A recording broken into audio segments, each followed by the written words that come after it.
other day, I got a text that was what I thought was quite explicit. Claire, I want to come and have a massage. I don't want a towel on me at all for the whole time. And I just blocked it. And well, I screen grabbed it first and then I blocked it. Didn't even reply. The Massage and Physical Therapist Talk Show, brought to you by Massage Warehouse. Hi, and welcome to another episode of the Massage Therapist Talk Show. Today we are talking about red flags and difficult clients. So quite a hot topic, and really looking forward to talking to Claire about some of these things. So welcome, Claire. How are you doing? I'm very well. How are you? I'm good. Yeah. Tell me what's been going on recently. Oh, I was just thinking, just busy, which is lovely, with of course all my lovely craniosacral work, and then I have my lovely massage therapist Anna, who's brilliant, and then I'm just about to take on a reflexologist as well. Oh, congratulations. Thank you very much. So yeah, I'm just setting up all the administration, all the lovely back office stuff, which is taking a long time, but no, it's good, it's all good. So yeah, really good. And how about you? Great. Yeah, and I've been good. I've been very busy. So managed to escape January this year and went to America with a therapist that I met at the World Championships, Massage Championships a couple of years ago. So we had an incredible month working together. So that was really cool. And I've relocated to Cornwall. So I'm setting up my second business, Cornwall Mobile Massage, to go with Cotswold Mobile Massage. So yeah, it's been really exciting to get that going. And have you got lots of therapists already in Cornwall? So I've taken on 2 therapists, hoping to take on maybe 1 or 2 others from the north coast of Cornwall. But yeah, really happy with how things are going so far. We've had our first bookings, which has been great. Very good. And yeah, just excited to see it get going. Great.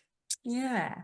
So this is quite an interesting topic, and we have been chatting a bit off camera to sort of see what each other had in mind. So I think we'll kick it off with talking a bit about the initial booking process. And Claire, you were saying that this is kind of where, if you have, measures in place, this is where you can filter out a lot of things that you might not want coming your way. So yeah, do you want to just talk a little bit about that? Yeah, sure. I mean, everything that I was thinking about prior to this recording about red flags, just in terms, it kept coming back for me to the booking in, to the screening process. And I think if you have a really robust screening process, you should be able to filter out those kind of unwanted people, if for want of a better phrase. And I think it's really important to not be sidetracked yourself, having to compromise on your booking system. So I would say, even if you're not using an online booking system, which I didn't for a very, very long time, I'm so pleased I do now, but I didn't, I would say just make it so robust. So write down, and it might sound really basic, but write down what your booking system is. And I used to, it might be the initial phone call chat, or somebody might text you. You don't get a huge amount of information, on a text, but you can set up easily your pre-consultation form, which you must do, and make sure you have really strong questions on there. So why are you coming for treatment? Like, quite detailed things. And then the more people write, I think the more you can get an idea of who that person is. And then I think if anything kind of has even a minor alarm bell for you, then trust your instincts and really pick up the phone and call that person and get an idea of who they are. I think the screening process is really important. Yeah, absolutely. Okay. Yeah, 100%. And we have the same thing. We have an online consultation when they book online, or they might get in contact via another method, either by email or by phone. But I think, you do get a a vibe from someone, you do get an energy, and you can sort of suss them out and go with your gut a lot of the time on whether they're, you know, maybe someone you don't want to work with for various reasons. We also have, as part of our consultation process, our terms and conditions that they have to tick to say that they've read and agreed to. And that includes things, including our cancellation policy. We talk about things like access to the house because we're mobile. And then we have a very clear policy about zero tolerance to sexual behaviour or any other inappropriate behaviour. So intoxication, rudeness, anything like that. So I think that's a really good one. As you said, it sort of filters people out before they even get in the door. So if someone is maybe looking for an erotic treatment of some kind, they're going to read this and go, oh, okay, like not here, and go elsewhere. Yeah. And I think, to add to that, I think you will always get the people that will try, you know, or use language that you don't like. I mean, Yes. I still get, I would say I still get one, what I would deem to be dodgy call or message a month. And my website, you look on my website and it's got flowers on it. And it's, you know, obviously I do craniosacral therapy. There is the massage element there. But once a month, I will get a phone call, which you know, I think my years of experience or my boundaries that I have, and you know, and it will be a male with, you know, that will say, can I come for a massage today? And I just, it's just always a blanket no. I'm sorry, we don't massage women. Sorry, we don't massage men. And that's it. We do massage women. But that's just my go-to, and I'm really clear about that. And the other day I got a text that was quite, what I thought was quite explicit. Claire, I want to come and have a massage. I don't want a towel on me at all for the whole time. And I just blocked it. And well, I screen grabbed it first and then I blocked it. Didn't even reply. Because I'm just not entertaining that. It's my, you know, my home clinic, and that is my really clear boundary, and that is my instinct. So that's always what I'm going to do. So I'm really clear with that. I think that's a really sort of poignant thing, actually, is that you don't have to reply, you don't have to entertain the question or whatever they're answering. Actually, a perfectly good response is no response at all, if that's what you want to do.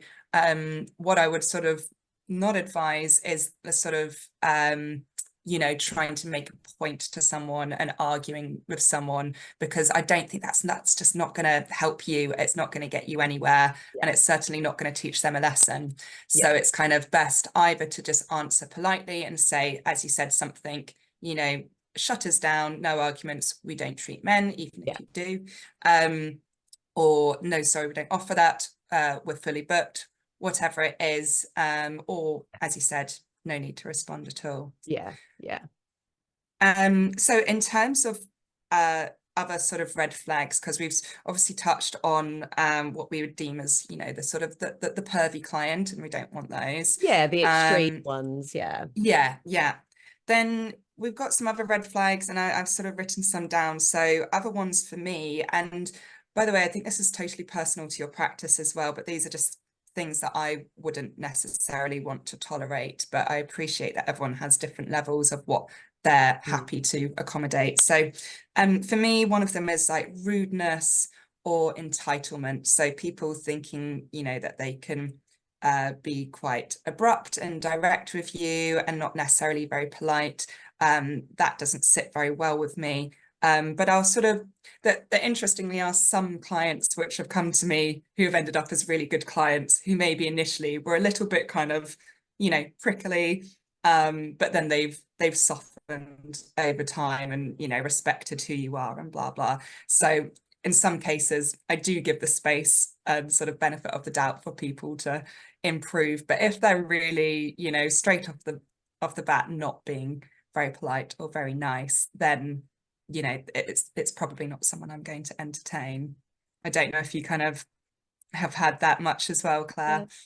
Yeah, no, totally. I agree. I think it's again, it's like instinct, isn't it? And also your boundary. I would say I would give most people, like you said, the benefit of the doubt. And some people can come across in that way because they're awkward or they're shy as well. And so I would, Yes. unless it's really, really rude, and then I would say something. But I think, at times I have been kind of taken aback, like, oh, that's interesting the way they're talking to me. And then actually what happens is, Mm, I don't, I wouldn't say I'm uncomfortable with it because I find people so interesting. And I guess, a lot of, people that are watching or listening now, that's why we do this job, because we find people so interesting, and you can mm. have those clients that are so rude and maybe present as a bit tricky. And then you get them on the couch and you massage them. And they get up afterwards and they look like a different person. And then they are Yeah, a different person. And they're like, oh my absolutely. goodness, thank you, Clara. Thank you, Kate. I feel so good. And then you're like, Yeah. oh, right, that's the person. Yeah. Okay. There you are. Yeah, Yeah.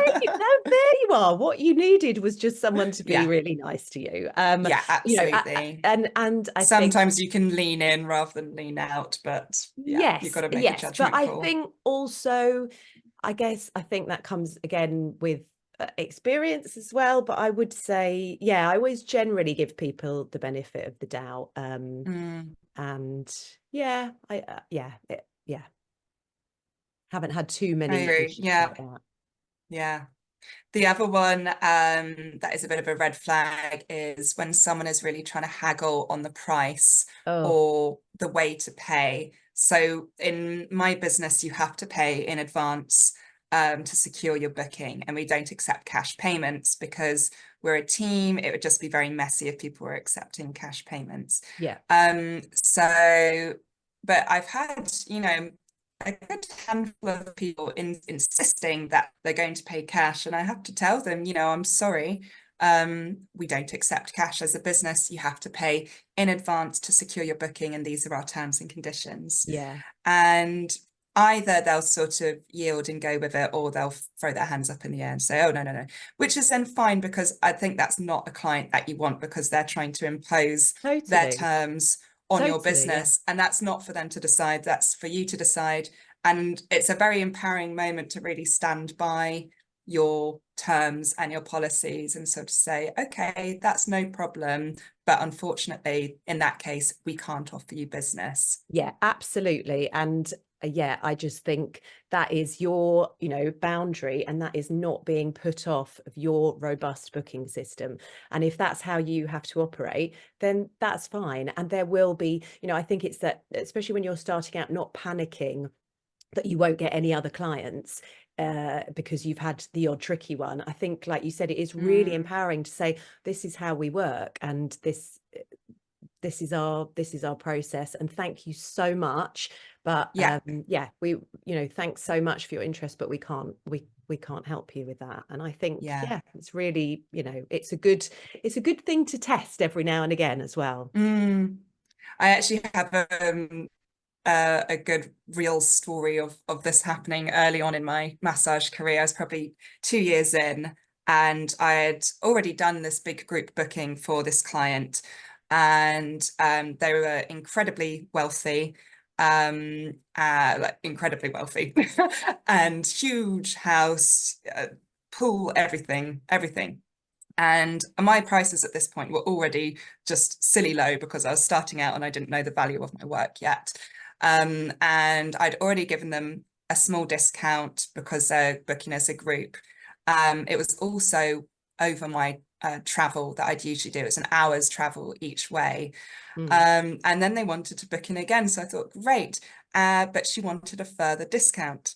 And I said, I'm already, I'm already discounting this for you on top of what is already a very cheap massage Yeah, price. And I'm traveling an hour, and I'm doing a full day of bookings back to back. And it really upset me, actually, because I just thought, These are people with money coming out of their ears, and here's me, the little person, trying to make a living and doing their best, and they're trying to haggle me down on the price even more. And you know, I was proud of how I handled it. I didn't show that I was upset to them, but I was upset. It did upset me. But I let them know again, you know, I'm sorry, you know, but I can't further discount the treatments, and we do only usually give discounts to people in financial need. Yeah. Full stop. Yes. The subtext. But that was tricky because it was obviously a very affluent client that I wanted to keep. It was a big group booking, but at the end of the day, they weren't valuing me, Yeah, and totally. that's a big problem. So for me, I decided in that moment it was more important to actually, you know, establish that boundary, value what I do, and I made that call. That isn't necessarily the right call. That could be different for someone else. But in that moment, I decided that's what I needed to do for me. I think it is. I think it completely is was the right call, because also, you know, I was going to say that it can be a red flag in itself I think, to put your prices too low, as well. And I think, you know, you can't be massaging and giving all of this, you know, good training that you've had, and, you know, this good intention into a treatment when you're not being paid well enough, when you know your worth. Absolutely. Yeah. Yeah. Yeah. And particularly if they've had one price and they've been willing to pay that price, then to be going down again, no. Good call, Kate. Good call. Thank you. Thank you, Claire. I'm glad you approve. But again, just So, going back to boundaries and going yeah. back to, you know, even if something feels maybe a little bit uncomfortable for you to say, it's really good business growth to say it. Yeah, Because you learn absolutely. from that situation that actually you always learn from these tricky situations. Oh, I can do Completely. it. I can do it. And actually that feels so much better than going in with the discount and thinking, oh, I'm working for like peanuts. So Yeah. yeah. Yeah. Yeah. No, I agree. The Massage and Physical Therapist talk show is brought to you by Massage Warehouse. Run by therapists for therapists, we're committed to solving common issues you might encounter in your massage therapy practice. Here at Massage Warehouse, we understand how important your massage table is to you, and how much you try to keep your table protected. However, accidents can happen. The last thing any therapist wants to see is an unsightly tear, rip, or mark on their table. Not only do these marks look bad, there is a chance that they will grow and cause even more damage to your table. Many therapists think they'll have to replace their entire table. However, we have a solution. Introducing our massage table adhesive repair patches, the simple way to fix tears and prevent further damage to your table. To use the patch, first clean around the area of the tear for any dust or dirt using a dry cloth. Next, peel off the back of the patch.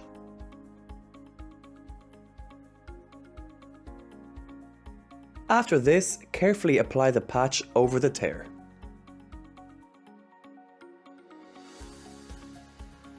Finally, smooth around the edges of the repair patch for perfect application. And your table should be repaired and good to go. Our patches come in 3 different colours: black, navy and cream. We have different size repair patches available, and should you have a uniquely shaped tear on your upholstery, we can create a custom size repair patch for you. Check out our website massagewarehouse.co.uk to see the full range. Now back to the show. Have you ever had to terminate a client relationship? Do you know what? Not with massage, I haven't. I've been very fortunate. I have had to once, for another client, and I did that on an email and said that I was changing tack of who I was treating. I don't want to go into like loads of detail about it, but Sure. yes, with which was kind of, it was mostly truth, but yes, but in terms of massage, no, I haven't.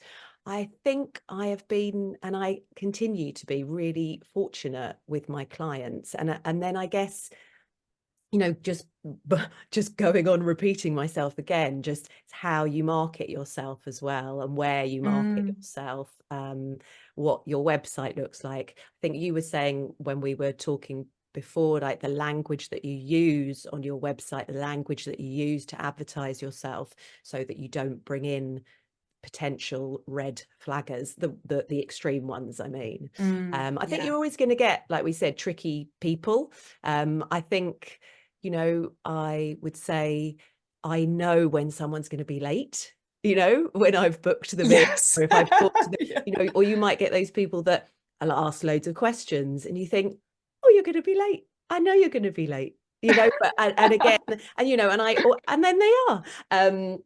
But I always have a buffer of like half an hour in between treatments, and I will, you know, again, benefit of the doubt. The first time, if they're late, I will say, look, I'll give you as much time as I can, and I'll give them like an extra 5 minutes, and then, you know, and that's me. That's not for everyone. That's because I work at home. You can't do that if you know, work in a clinic. But yes, I go back, sorry, to your original question that I veered Yeah. off of. Yeah, I haven't had to terminate, I would say. Have you? Not really. And I was just going to say, you know, it's really positive to hear that you haven't had to terminate. And I think that must be a reflection as well on your good screening process, and sort of, you know, filtering those potential clients out before they get on the massage table. So with me, I personally haven't had to terminate a relationship. There have been two male clients that we've had that weren't with me. They were one of my team. And one had tried to expose himself, and the other, I can't quite remember, but he was just being kind of on the creepy side of things. Yeah. And you know, no physical contact was made or anything like that, but it was reported to me by the therapist, which I always tell my team, you know, do let me know if anything, you know, you're not happy about anything for any reason. Yeah. So then I contacted the clients. I said that it's been reported to me. I told them what had been reported, and that unfortunately we won't be able to provide services to them anymore. And that's it. And then I block their email and their phone contact, and I make a note of their name and contact details. Yeah. So you know, that's the best that we can do, really. And the therapist then, if they want to, you know, can deal with it how they see fit, whether they want to report it to the police or any other official authority, then that's, you know, up to them to do that. Yeah. But you know, I think these were fairly mild instances of sort of inappropriateness, Yeah. which I'm sure that they get much, you know, much worse than that. So Yeah. again, I'd say that, you know, that's in 10 years of business. So I'd count ourselves pretty lucky. Yeah. I have lost a couple of clients through, one instance was actually both instances were trying to enforce our cancellation policy. And it was really surprising, actually, because they were both with regular clients, people that had been coming to see me. And I think actually in both instances as well, I'd already kind of given them a get out of jail free card, you know, they're giving them a free pass. And then it sort of happened again. And I always hate enforcing our cancellation policy, but it's there. They agree to it when they book. It's all very black and white. Yeah. They know what they're getting themselves in for. And, you know, I've had to say, I'm so sorry, I don't like to enforce our cancellation policy, but unfortunately I will have to charge you 50% as it's a late cancellation. And in both instances, the client wasn't happy with that. They sort of, you know, pushed back, didn't like it, didn't think that that was right to enforce the cancellation policy. And it makes you really have to think about things and go, oh God, you know, is it worth me standing my ground in a professional way?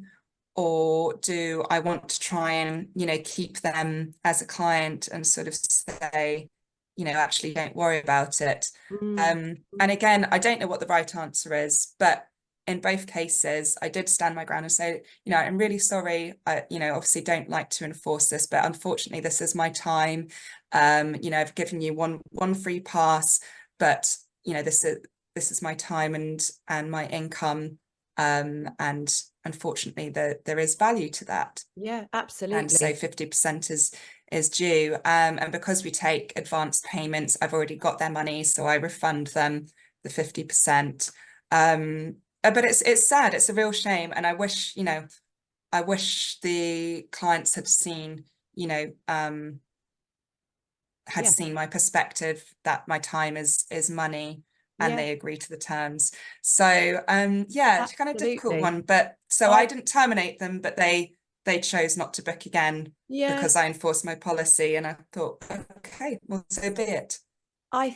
think you know, it's just made me remember that I've actually had two clients in my Mm, 20 years that's happened with as well. And I think it's a real tough one because it's quite I don't know if shocking is the right word, but mm, when they get really offended by it, you think, oh, that's really odd because it's there in black and yeah. white. And also, like you, I'd let them off the first time.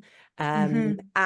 And I tell you what I always say, which I works for me, is when I let them off the first time, I always say, I'm not going to charge you cancellation fee this time. Yes. Then So they you make them know. aware. Yeah. So then they know that I've been a good egg.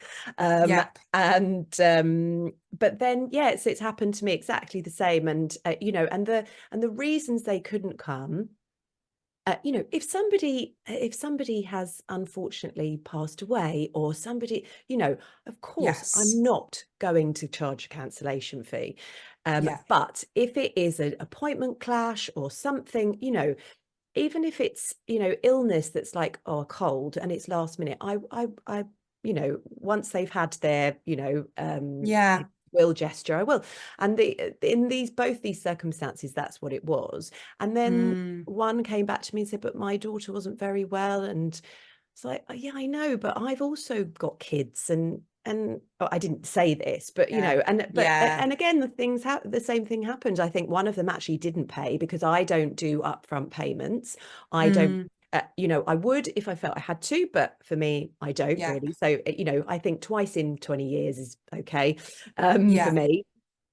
So one person just vanished, didn't pay, and I thought, I'm not, it's not worth, you know, chasing after them. And then the other Yeah. person who was a Sure. really good client who was, you know, coming on a regular basis and we had great Mm, chats, etc. And then she just didn't book in again. And there was a point where I thought, well, that's a bit, well, it is sad. And then I thought, well, look, yeah. you can't please everybody and you have to Yeah. have these systems in process. Yeah. But on the flip side of that, I had a client the other week and, you know, a regular client, and the day before, she said, oh, something's happened and I can't come. I'm really sorry. And I said, look, I'll try and fill it. Because I always say I will try and fill the slot. And if I can't, I mean, this is me. I will say, if I can't, then I will have to charge you this time. And when she came the week Mm, after, she said, oh, yeah, don't forget to charge me. And then I said, yeah, it's 50%. She went, no, no, no, I'll pay the whole lot. And I said, oh, are you sure? You know, I shouldn't have said, are you sure? She went, yeah, absolutely. It was too late. And she paid me the full thing. So, you know, I think it's good. You've got to have, you know, particularly your cancellation process. I think you just uphold it. yeah. Yeah. Yeah. Yeah. Oh, well, it's been great speaking to you, Claire. And was there any sort of any other bits that you wanted to add around this conversation? No, I don't think so. I think we've covered quite a lot today, haven't we? Yeah. Oh, Yeah. I think that's great. Well, just let people know where they can find you, Oh, yeah. if you've got Well, anything coming up. um, so I am in London, Southwest London, in Streatham, and my Instagram is Claire King Therapies. You can Google me, Claire King Therapies, in SW16. So that's me. What about you, Kate? Nice, nice. Yeah, so I'm Kate Brown and I have two businesses. One is Cotswold Mobile Massage and the other is Cornwall Mobile Massage. And actually, if you are a therapist in either areas and you're looking to maybe get some more work in the form of mobile massage, then I'd love to speak to you. Always looking to grow and bring good people onto our team. So particularly for Cornwall, where we're just starting out. Very good. Great. Yeah, great speaking to you, Claire. Yes, And you. yeah, really nice to chat about this subject because it's definitely one of those tricky ones, tricky conversations, Yes. not easy to handle. So No. that's awesome. Some great advice.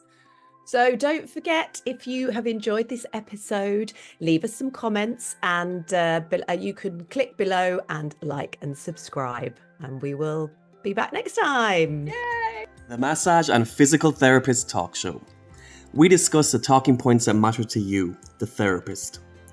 A lot of work goes into creating the talk shows, and we'd be very grateful if you can choose Massage Warehouse when shopping for massage supplies so we can continue to create these amazing podcasts. Massage Warehouse is your one-stop shop for massage supplies and does great work supporting our wonderful community. Until next time,